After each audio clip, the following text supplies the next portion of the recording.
Sa game na to guys, ipapakita ko sa inyo yung mga kalakasan ng isang pani. Malay nyo, makatulong tong video na to kapag meron kayong nakakalaban na malalakas magpani. Katulad ko. Hoy! Stop!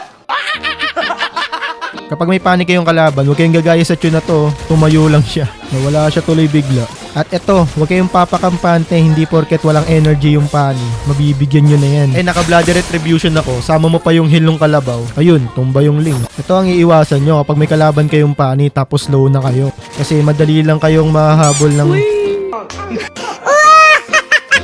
Ito naman, para sa mga mage user dyan. Kapag may katapat kayong pani, wag kayong didikit sa creeps nyo. Kasi napakadali lang sa pani makapag-dive sa tower, lalo na kapag may creeps kayong katabi.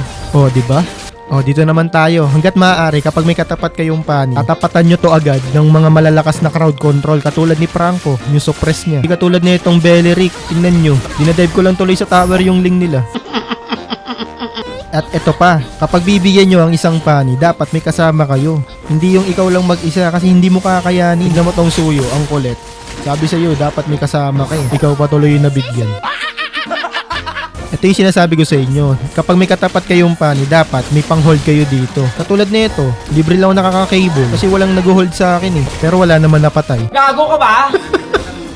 At hanggang dun lang, sana may natutunan kayo. At kung gusto nyo pa ng mga ganitong content, huwag nyo kakalimutan na mag-follow, like, and share. At magkita tayo sa mga susunod pa nating kagaguhan. Goodbye.